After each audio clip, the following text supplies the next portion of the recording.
Hey guys, this is John from Elohai Ministries.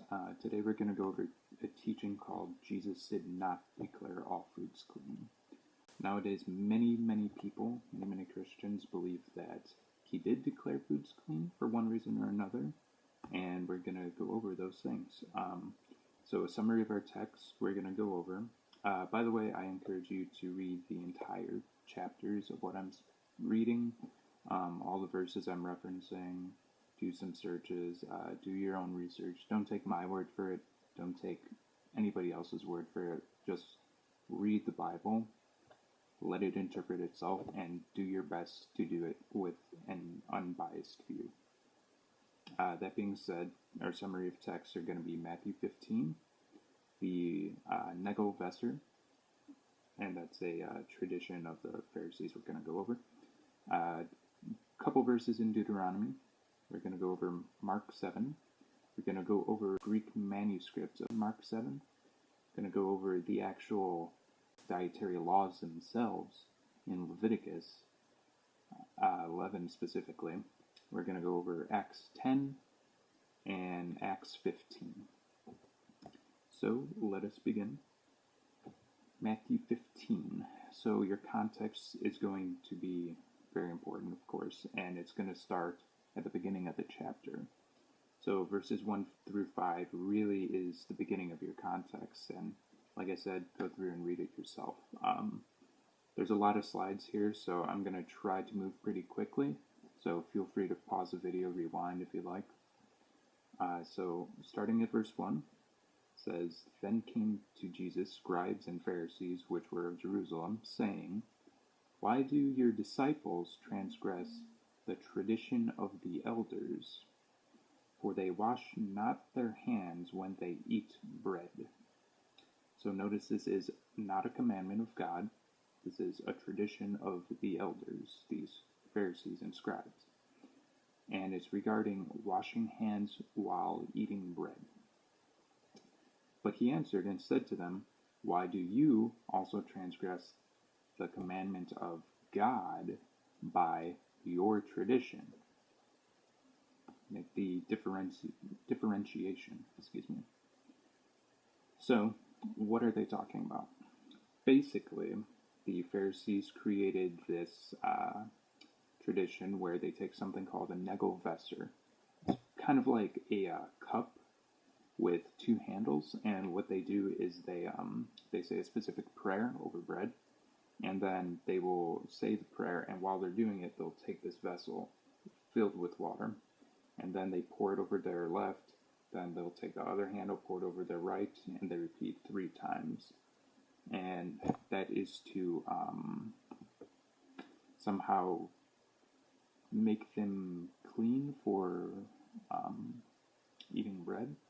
And now we're going to go to Deuteronomy 4:2 and 12:32, and it's basically the same commandment. It says, Ye shall not add unto the word which I command you, neither shall ye diminish aught from it, that you may keep the commandments of the Lord your God which I command you. Similarly, 12:32 says, What things soever I command you, observe to do it. You shall not add thereto, nor diminish from it. So you're not allowed to subtract or add any of your own commandments, and it's not to say that all traditions or things that you do are necessarily bad. It's just you can't put them on the same pedestal as God's commandments. And they shouldn't, it shouldn't be considered mandatory. Getting back to Matthew 15, now that we know what tradition they're referring to, and what commandment they're breaking, that is,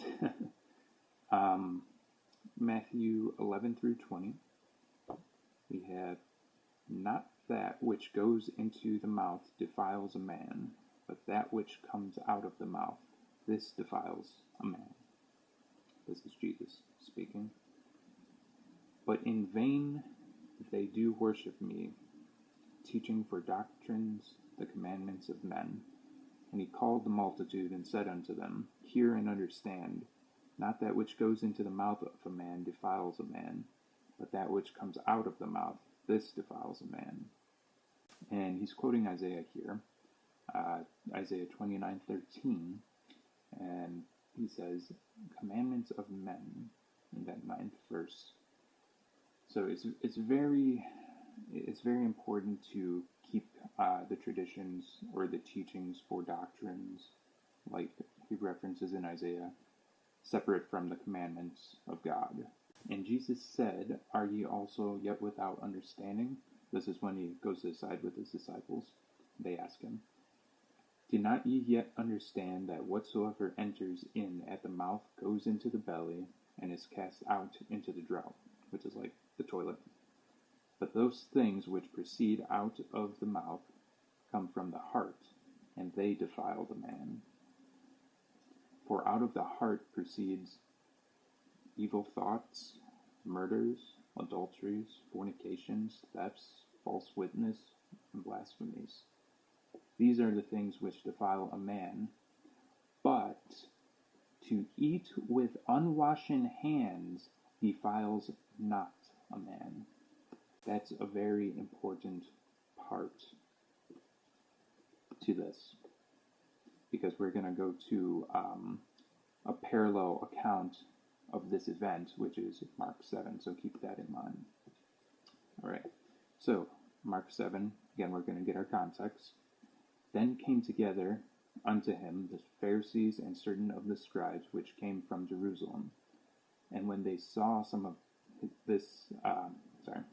his disciples eat bread with defiled," so they're eating bread, "that is to say, with unwashen hands, they found fault." Why? Because it's their tradition. "For the Pharisees and all the Jews, except they wash their hands often, eat not, holding the tradition of the elders. And when they come from the market, except they wash their hands, they eat not. And many other things there be which they have received to hold, as the washing of cups and pots, brazen vessels, and of tables." So this is all man-made tradition. There are similar commandments in the Bible regarding washing vessels. We're going to get into that. That's like if like a dead animal falls into something, obviously you're going to wash it. But they had additional traditions that they compiled for certain things of this nature. Verse 5, "Then the Pharisees and scribes asked him, Why walk not thy disciples according to the tradition of the elders, but eat bread with unwashen hands?" He references Isaiah again, same verses. "Howbeit in vain do they worship me, teaching for doctrines the commandments of men, not of God, but of men." 8. "For laying aside the commandment of God, you hold the tradition of men, as the washing of pots and cups, and many other such like things you do. And he said to them, Full well you reject the commandments of God, that ye may keep your own tradition." So I'm emphasizing that a lot, but it's very important to keep those separate, because we have some inserted false doctrine coming up very shortly. So here's the conclusion of this. It's very similar to Mark 15. In verse 15, "There is nothing from without a man," meaning outside, "that entering into him can defile him. But the things which come out of him, those are they that defile the man." Remember the murders, the thefts, adulteries, whatnot. "And he said, Are you so without understanding also?" This is when his disciples go to the side and ask him of what he's referring to. "Do you not perceive that whatsoever thing from without," outside, "enters into the man, it cannot defile him, because it enters not into his heart, but into the belly, and goes out into the draught, purging all meats." The draught's the toilet again. Purging all meats. This word meats is not speaking of meat specifically, like beef or chicken. It means food. So, for instance, in the Gospels, when it says Jesus sat down with them at meat or to meat, like meat, they're dining with food, not specifically meat. At the end of verse 19, we have something that is inserted into certain Bibles. Generally, these Bibles are 50 years old or younger, and only certain translations have them. It is a very, very dangerous insertion of false doctrine here, because it actually teaches contrary to the commandment of God. And I'm going to prove this to you now. So this false doctrine is only inserted in Mark. Even in the Bibles that do have them, it's only in Mark, and I'll show you why. But some of the versions that have them is a NIV, and it's going to say something like, in saying this, Jesus declared all foods clean. It's in the NLT, ESV, BSB, BLB, NASB.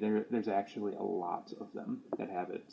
A couple of them that don't have it is the King James Version, the ISV, and most importantly, it is not in any single Greek text on the face of this earth. This came after hundreds and hundreds and hundreds of years of the Bible being translated from Hebrew and Greek into English. This is not present in any ancient text whatsoever, and I'm going to show you now. Of course, I encourage you to do your own searches. Again, Mark 7, verse 19 is this key verse where they add that. So I'm going to read it for you, basically in the Greek, but transliterated in the English column. Because not it enters of him into the heart, but into the belly, and into the draught, the toilet, goes out, purifying all the food. Remember that word there, bromata, in Greek, is not meat specifically, it's food in general. So after this is when they'll add the comment, thus Jesus declared all foods clean. That doesn't exist. We're going to continue in Mark 7, Mark 7, verse 20. And he said, that which comes out of the man, that defiles the man. For from within, out of the heart of men, proceed evil thoughts, adulteries, fornications, murders, thefts, covetousness, wickedness, deceit, lasciviousness, an evil eye, blasphemy, pride, foolishness, etc. All these evil things come from within and defile the man. Now I'm going to show you the difference between Matthew 15 and Mark 7, and I'm going to show you why they can only insert it in Mark 7 and not Matthew 15. Jesus' conclusion in both of these are in Matthew 15, verse 20, and Mark 7, verse 23. So in Matthew, it reads, these are the things which defile a man, but to eat with unwashed hands defiles not a man. And in Mark, all these evil things come from within and defile the man.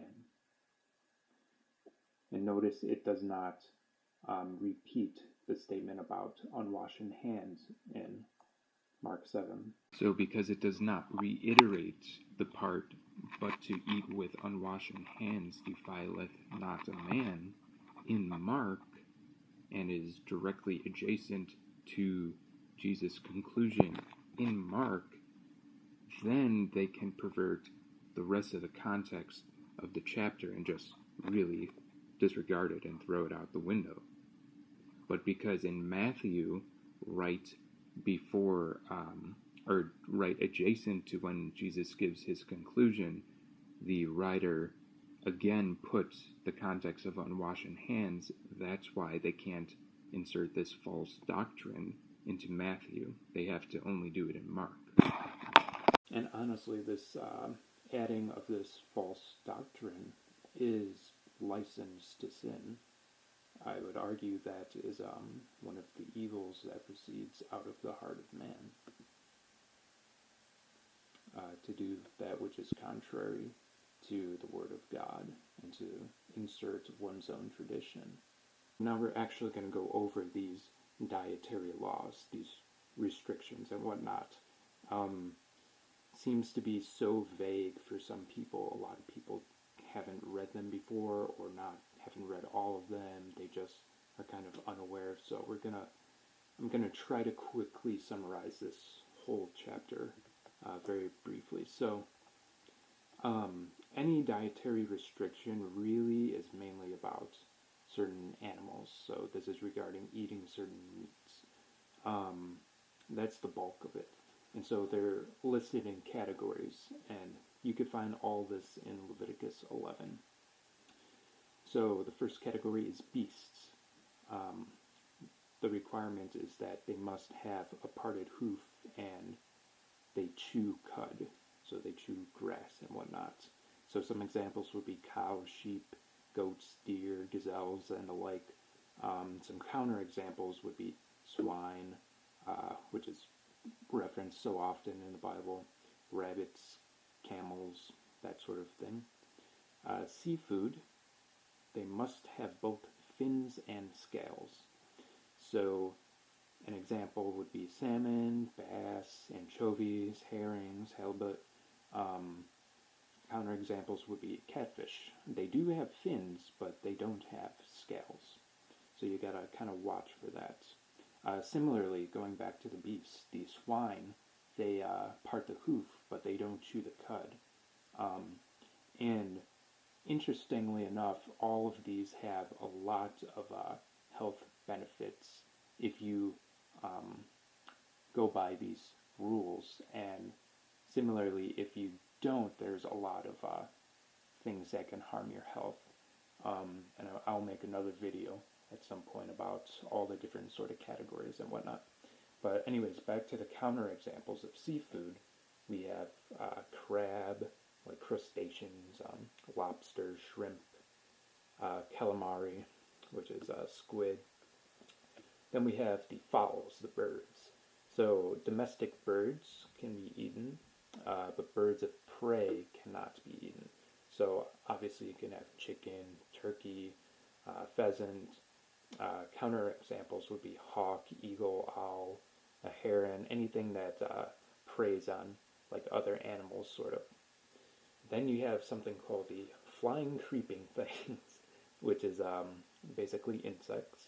And believe it or not, you can actually eat a couple of insects, and that's really strange for our culture, but I mean, if you go halfway around the world, they'll be eating all sorts of other things we don't, and vice versa. So some examples of what you can eat are certain species of locust and of beetle. John the Baptist actually ate locusts with wild honey, which is very interesting. So some counterexamples would be spiders, ants, flies, basically every other bug you can think of, or anything that is like a bug you are not to eat. So let's go to the beast with paws, I call them, four-footed beasts, right? Anything with paws cannot be eaten. So this is dogs, your pet cat, wolves, lions, that sort of thing. Anything with paws cannot be eaten. Then you have creeping things, not to be confused with flying creeping things. All of these cannot be eaten, and these are as well just very, very unhealthy for you. So some examples would be serpents, lizards, tortoise, ferrets, snails, mice, rodents, and the like.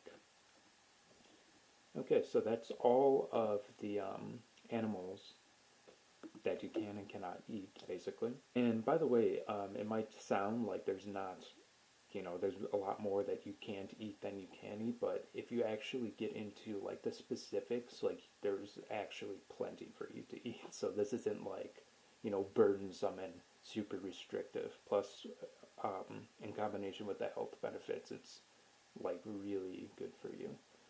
But going on to uncleanness. So there's a few kind of layouts for being unclean. And keep in mind, being unclean is not a state of sin, but it's not, you wouldn't go in the temple in the presence of God. You wouldn't approach the King of the universe in an unclean state, if that makes sense. So, if you become unclean, right, you're supposed to bathe yourself, right, with water. Obviously, I would recommend soap. And vessels that become unclean, you are to wash with water as well. And you will be unclean until evening. By the way, evening is the start of the day in the scriptures, not like midnight, how we do it on the Gregorian calendar nowadays, but the biblical day starts at sunset. And I could get into that on another teaching. So, touching or carrying a dead, unclean animal will make you unclean, which, I mean, naturally, if there was a raccoon and you picked it up, you would probably go wash yourself, so these things are pretty obvious. Let's see, dead, unclean animals that are put in or falls in a vessel. So, let's say, you're barbecuing outside and dead possum falls out of your tree or from your roof onto your grill, right? That's considered unclean now, and that has to be cleansed. Certain vessels, like clay vessels, must be destroyed, like for instance a clay pot. So, this actually makes a lot of sense.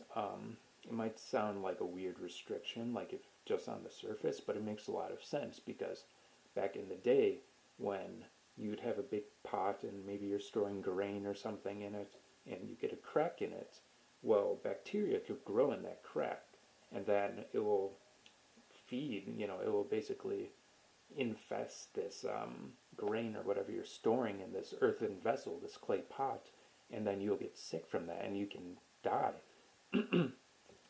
And that's one of the most amazing things I think actually about this portion of the Bible is germs. A lot of people don't realize germs were only discovered like 150, 160 years ago.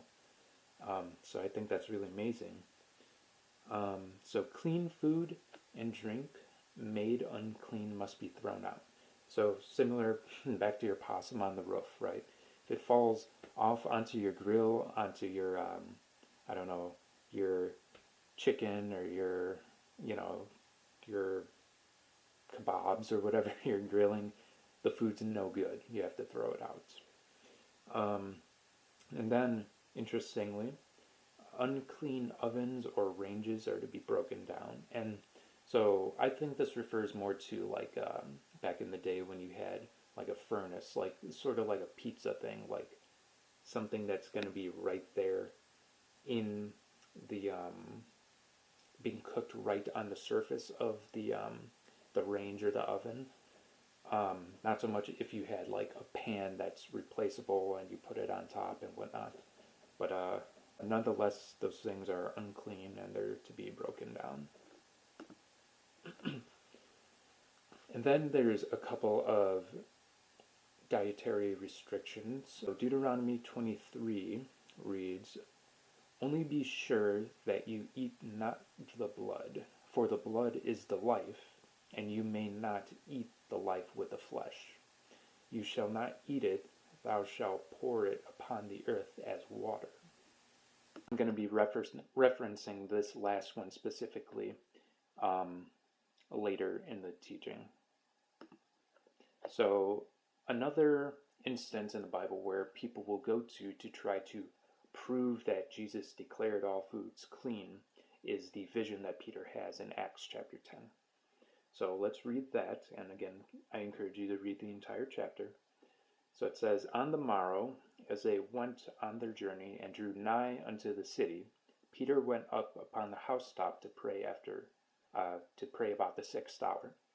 And he became very hungry, and would have eaten, but while they made ready the food, he fell into a trance, and saw heaven opened, and a certain vessel descending upon him, as it had been a great sheet knit at the 4 corners, and let down to the earth." So this giant sheet just comes down out of heaven to the earth, right? "Wherein were all manner of 4-footed beasts of the earth, and wild beasts, and creeping things, and fowls of the air," right? And remember, these are all unclean things, right, that we went over. "And there came a voice to him, saying, Rise, Peter, kill and eat." But what does Peter do? He says, "But Peter said, Not so, Lord, for I have never eaten anything that is common or unclean." And the voice spake unto him again the 2nd time, "What God has cleansed, that call not thou common." Did he say you can eat it? Did he say, don't consider that unclean to eat anymore? No, he said, don't call it uncommon. Keep that in mind.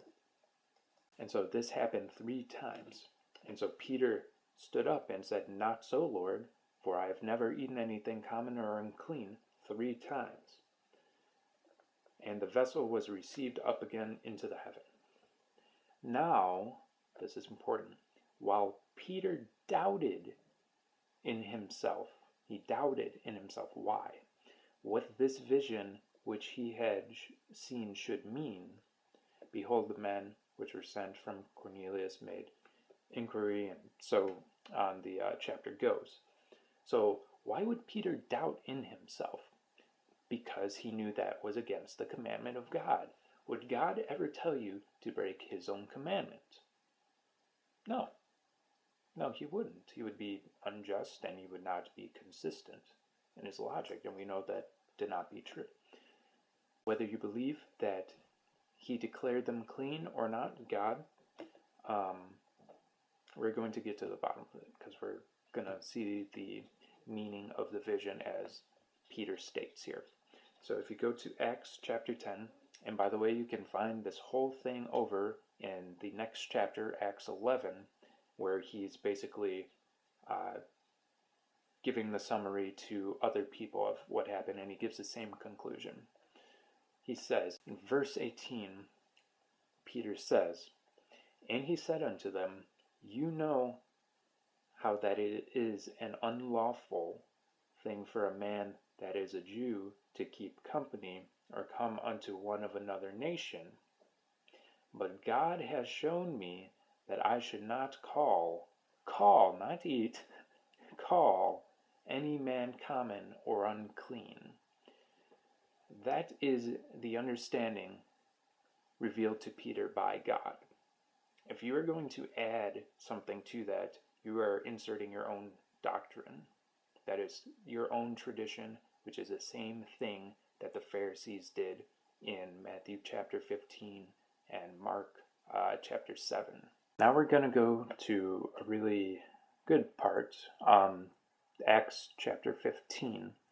And so the context of this is, it's called the letter to the Gentiles. And basically what you had was a bunch of people living in a pagan society, worshiping multiple gods, having prostitution in their temples, eating unclean things, basically doing everything contrary to what God calls for, the true God, that is. So you had this sort of conclusion by some of the apostles and elders. The Gentiles, who are brand new converts, don't have to be burdened by this entire law, this entire every commandment right away. Let's not give that to them, because what the Pharisees were trying to do, that the Pharisees that just converted that believed in Jesus. They were trying to say that first you got to be circumcised to be saved. And that's not how salvation ever worked. The scriptures say Abraham believed God, and his belief was counted as righteousness. So salvation has never been through works. That's what Paul argues in Romans. But do you get rid of the law, right? Do we then make void the law because we are saved by grace? God forbid. Read Romans chapter 3. So anyways, this is an instance where the apostles command the people to keep dietary restrictions. So Acts 15 verses 19 through 21. Wherefore my sentence is that we trouble not them which from among the Gentiles are turned to God, right, these recent converts, but that we write unto them that they abstain from pollutions of idols, and from fornication, and from things strangled, and from blood. Why? Why are they telling these brand new converts just to keep these 3 things? They haven't even gone through the 10 Commandments, right? Why? For Moses of old time has in every city them that preach him, being read in the synagogues every Sabbath day. If you go throughout the book of Acts, all these Gentiles are going to the synagogues. And in fact, at one point, they ask some of the apostles to come back the next Sabbath at the synagogue to preach again to them what they just told them about Jesus. And so, where they're going to get all their understanding from, and the culmination of all the scriptures, including all the parts of the law and the commandments, including the 10 Commandments that they're going to keep, is the day that everybody shows up to the synagogues, to the churches, right, to all the house groups on Sabbath. And so in verse 20, this thing about to abstain from things strangled and from blood, this is actually one thing. It kind of sounds like there's 4 listed, but it's really 3. So things strangled from blood is one thing, and that is the proper slaughtering of an animal. So if you take, I don't know, say you're hunting, if you were to just lasso a deer or something, right, and strangle them, or, you know, even a domestic animal. And this goes for clean animals as well, not just unclean animals. Well, obviously this is specifically clean animals, because unclean you're not supposed to eat in the first place. So the unclean animals actually precede this commandment. So this is regarding clean animals. If an animal is strangled, their blood is basically retained in them. So the proper way of slaughtering an animal is, not to get graphic for some of you, but to make a clean slit in the throat so that they can vacate their blood where it can be returned to the earth, right? Because it's not ours, it's God's. He says the life is in the blood. And so one of the reasons for that is because if an animal is strangled, for one, it takes a lot longer to kill it, for it to die. And 2, things like cortisol and chemicals will be released by their body naturally from all this stress, because not only are they afraid, but they're dying. And so they're so stressed out that they're releasing this, and that blood gets stuck in there, and it congeals like it does when somebody dies, and you're going to be eating these things. This is very similar to why people nowadays don't like when cows are shot up with steroids and antibiotics and the works. This is very similar, but it just occurs naturally. So again, I'll touch on that in a different video.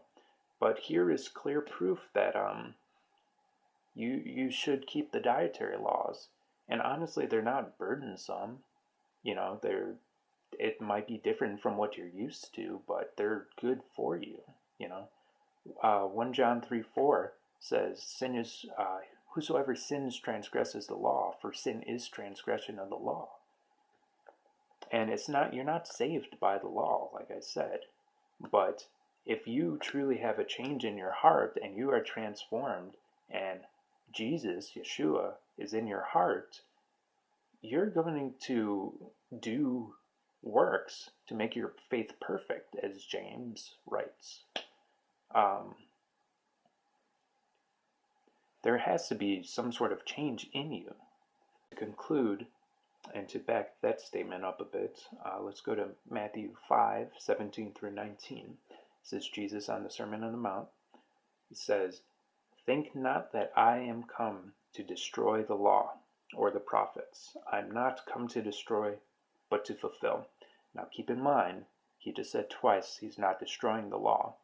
So fulfill cannot mean destroy.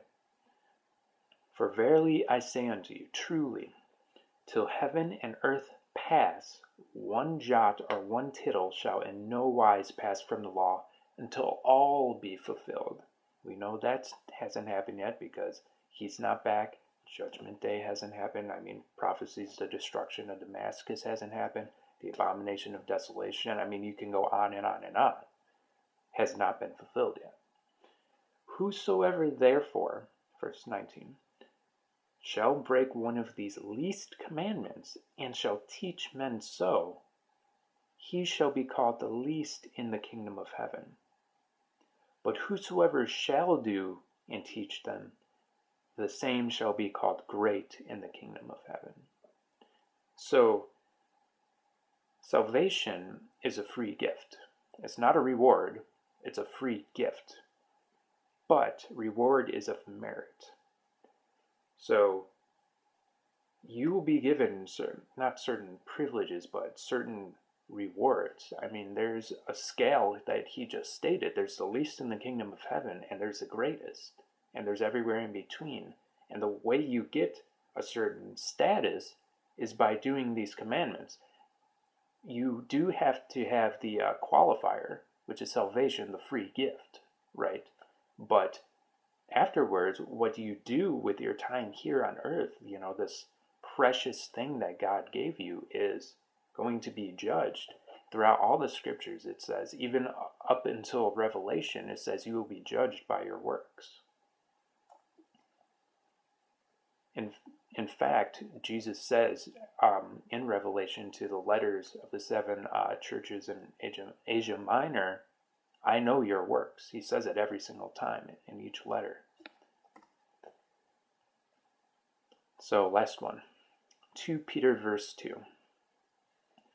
"For if after they have escaped the pollutions of the world through the knowledge of the Lord and Savior Jesus Christ, and they are again entangled therein, in those pollutions, and overcome, the latter end is worse with them than the beginning. For it had been better for them not to have known the way of righteousness, than after they have known it, to turn from the holy commandment delivered unto them." So what Peter is writing to you, and to me, and to everybody, is that you are in a worse position than never knowing God and the commandments if you knew them and you deliberately don't do them. Something to keep in mind. And so now I just want to say a quick prayer. Father, if you will please open the hearts of your sheep, of all of us, to receive more joy and understanding, that you may give us eyes to see and ears to hear, that we may be open to your knowledge and wisdom, of which you have so much abundance. Please, during this season and onward, whenever somebody is watching this video, please pour your Spirit upon them, that they may understand and that they may come to the true conclusion. May they research these things, and may they see that they are in fact true. By your holy name, in the name of Jesus Christ. Amen.